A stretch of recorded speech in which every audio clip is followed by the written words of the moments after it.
భారతీయ సంస్కృతికి ప్రతిబింబం. భారతీయులందరినీ సమైక్యం చేసే సంబురం, జగతిని జాగృతం చేసే చైతన్య దీప్తుల శోభ. శ్రీరాముడు అయోధ్యకు తిరిగొచ్చిన రోజు, నరకాసురుణ్ణి సత్యభామ వధించిన మరుసటి రోజు, విజయానికి ప్రతీకగా నిలిచే దీపావళి రోజు. ఎన్నో సాంప్రదాయాలకు నిలవైన భారతదేశంలో దీపావళి పండుగను అన్ని మతాల వారు జరుపుకుంటారు.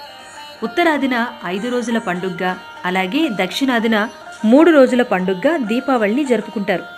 ఉత్తరాదిలో మొదటి రోజున ధన్వంతరి జయంతి, 2వ రోజున నరక చతుర్దశి, 3వ రోజున దీపావళి అమావాస్య, 4వ రోజున బలిపాడ్యమి, 5వ రోజున భగినీహస్త భోజనం అంటూ 5 రోజుల పాటు పండుగ చేసుకుంటారు.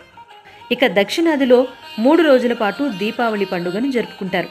మొదటి రోజు బలి త్రయోదశి, 2వ రోజు నరక చతుర్దశి, 3వ రోజు అంటే అమావాస్య రోజున దీపావళి జరుపుకుంటూ ఉంటాం. అయితే ఒక్కో ప్రాంతంలో ఒక్కోలా జరుపుకున్న దీపావళి రోజున శ్రీ మహాలక్ష్మీదేవిని పూజిస్తారు. అసలు దీపావళి రోజున మహాలక్ష్మీదేవినే ఎందుకు పూజించాలి అంటే ఓ కథ దాగుంది. దుర్వాస మహర్షి ఇచ్చిన కానుకను దేవేంద్రుడు తిరస్కరించడంతో ఆ మహర్షి శాపానికి బలైన ఇంద్రుడు రాజ్యం, సర్వ సంపదలు అన్నీ కోల్పోయి దిక్కుతోచని స్థితిలో శ్రీహరిని వేడుకుంటాడు. ఆ శ్రీ మహావిష్ణువు దేవేంద్రునితో ఒక జ్యోతిని వెలిగించి శ్రీ మహాలక్ష్మి స్వరూపంగా పూజించమని చెబుతాడు. అలా పూజించిన ఇంద్రునికి లక్ష్మీదేవి అనుగ్రహంతో సర్వ సంపదలు, రాజ్యాధికారం దక్కాయంట. అలా అష్టలక్ష్ముల రూపంలో ఉన్న అమ్మవారు తన విశిష్టతను గురించి అప్పుడే తెలియచేసిందంట.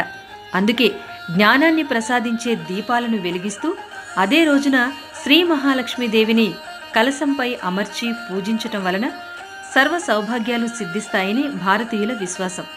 అలాగే వనవాసాన్ని ముగించుకొని శ్రీరాముడు అయోధ్యకు తిరిగొచ్చిన రోజున ప్రజలంతా ఘనంగా జరుపుకుంటారు దీపావళిని.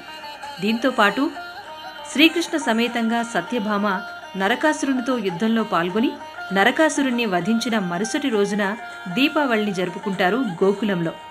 ఈ 2 సందర్భాలతో పాటు అనేక కారణాలను కూడా చెబుతూ ఉంటారు. ఏదేమైనా విజయానికి ప్రతీకగా దీపావళిని జరుపుకోవటం ఎన్నో ఏళ్ల నుంచి వస్తున్న సాంప్రదాయం. ఈ దీపావళి పూట శ్రీ మహాలక్ష్మి అనుగ్రహం మీతో ఉండాలని కోరుకుంటూ ఆది టీవీ ప్రేక్షకులకు దీపావళి శుభాకాంక్షలు.